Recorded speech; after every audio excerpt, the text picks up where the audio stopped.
Hey guys, good morning. Today we are going to do what I'm calling closing out our school year. So we have actually been done with our official school year for a couple of weeks. And I have not done anything with our stuff. I still have our old curriculum on the shelf. I've got new curriculum in the closet.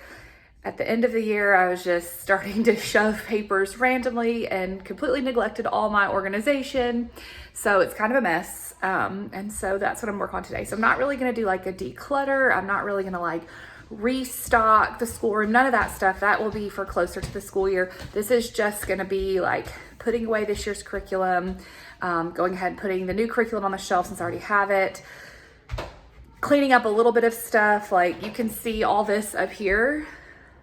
Because my toddler climbs on everything and gets everything, we keep having to move stuff higher and higher. So like our markers and scissors, and they keep getting moved up. And so just kind of tidying that up a little bit, that's what we're gonna do. So if you have not closed down your school year yet, feel free to put this video on and listen as you are doing yours, and we'll work together. All right, let's go. All right, so we're going to start by just clearing out the curriculum from last year and sorting it and deciding what will I use with future kids that I need to store and what is trash, things that we're done with or needs to be filed away. And then moved on to this nightmare of a shelf where I had just been shoving papers haphazardly instead of filing them away. So I pulled all that off to sort through in a few minutes, and then just tidied up everything up there. Next, I went and grabbed our curriculum for this upcoming year that I had in my storage closet because I wanted to go ahead and put that on the shelf, even though we will not be starting school for another several months. That way it's out, it's put where it will need to be. It's not in the storage closet, just, trying to get things tidied up and put back together. Like I said, this is not a super thorough decluttering or anything like that, but just kind of taking the old stuff out, getting next year's stuff so that I don't have to think about it for a couple of months. Then I moved on to, as part of putting away the things that we're done with, I'm cleaning our maps that we use for CC. We use these dry erase maps and they do not erase well. And so I have found that rubbing alcohol is a great way to clean them and get them good and clean if they don't erase really well. So I'm giving those good clean so that I can then store them away until we do cycle 2 again in 2 more years. I also went ahead and cleaned the dry erase boards that we use for Logic of English and for Right Start Math so that those were just nice and fresh and clean, and I could put those up and, just get that all taken care of. So once those were good and clean, I put them up and moved on to switching out our CC specific stuff. So first I gathered up all my cycle 2 things to put them away. I had these flashcards that I'd made that I put in a baggie and just a couple of other resources that I had made and were in good condition I wanted to keep for the next year. So I gathered all those up, took them into my storage closet that I use to keep our CC stuff. I'm pretty minimalist when it comes to what I use and what I hold on to. And so you can see this is pretty much all of our CC stuff, like the off-season CC stuff that I keep. I don't have tons and tons of it because I feel like I'm pretty minimal in my homeschooling things. And so just trying to keep the things that I really do think we will use in the future and actually want to hang on to. A lot of things that are like copies, printed papers. I know this sounds wasteful, but I usually just toss them because I have a feeling that when we go through this again in a couple of years, there will be new stuff I want to try, or I'm going to have lost the things. So I don't really hold on to a whole lot, just a few resources that we really liked. So then I moved on to pulling out our cycle 3 things. I didn't get all of it out. I will do more planning later in the summer, but I did grab a few of the things like our maps and our flip books and went ahead and put those out, replaced the cycle 2 things.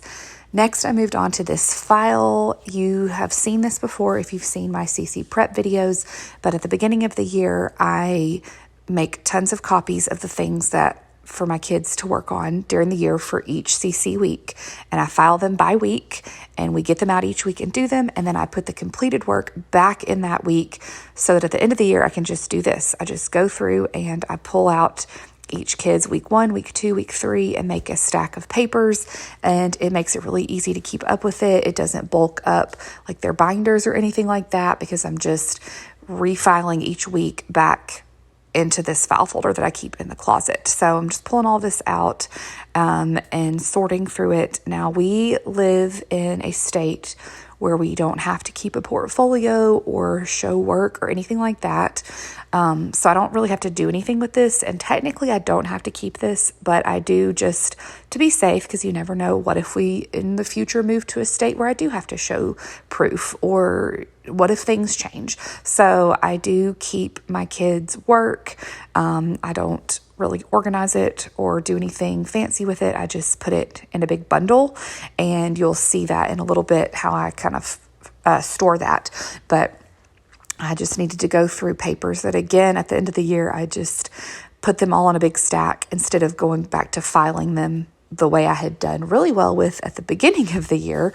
And then I also had like things that they had done in their community day that their tutors had sent home, and just odds and ends, that kind of stuff that I wanted to hang on to. We really, about halfway through the year, the kids were just like, we don't really like worksheets very much. And so we kind of quit on the worksheets around Christmas time and did not use nearly all the ones that I had prepped at the beginning, but that's fine. We just pivot and change.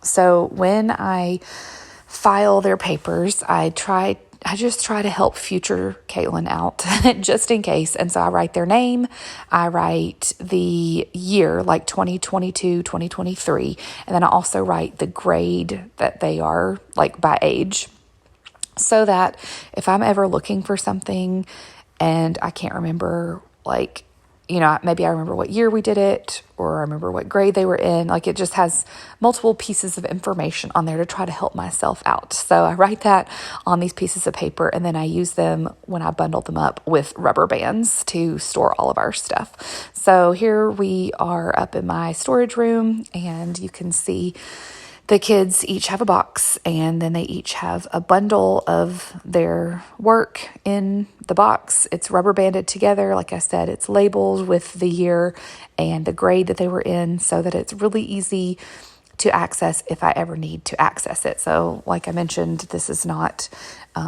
like organized into any sort of portfolio or anything. It's really just a stack of their workbooks and things. And then I took that old curriculum that I had taken out earlier and put it up on the shelf. Sorry for the shaky video. I had a young helper that was videoing for me, and the video also accidentally got put into slow-mo. So when I had to speed it back up to make it look normal, it just looks a little bit crazy. But anyway, we have these shelves up in our bonus room where we keep all of our books, and that's where I store the off-season curriculum. Like I said, I'm pretty minimal, so I don't have a ton. But our levels of Right Start Math that we're not currently using, our levels of Logic of English we're not currently using, some of the history curriculum we've used in the past from Knotgrass, that's basically all that we have up here. Their completed workbooks are in their boxes that I just showed you. And then finished up with the other side of the shelf, which is more like craft supplies for the kids, and worked on that. The pencils, the crayons, all that stuff was a mess. We actually have been having to keep that in our laundry room because my big kids want to use it, but my toddler can get to everything. So I've been putting it in a room where he can't access it. So I tidied that up and put it back in the laundry room.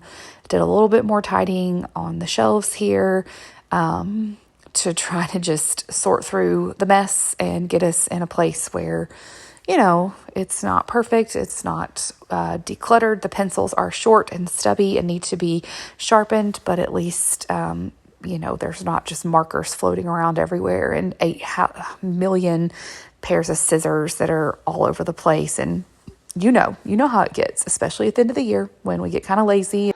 Okay, here we are. is our lovely chair situation that I have not shown in the other clips because I've kind of zoomed in a little bit. Yeah, because toddler uses the chairs to climb and get the things. Those stay up the majority of the time. Anyway, but the shelves are looking so much better. I did have to leave a bunch of stuff up there that I'd rather not. I mean, some of it stays up there, but some of it is just to keep it out of his reach. And hopefully maybe 3-6 months from now, perhaps, it will be better.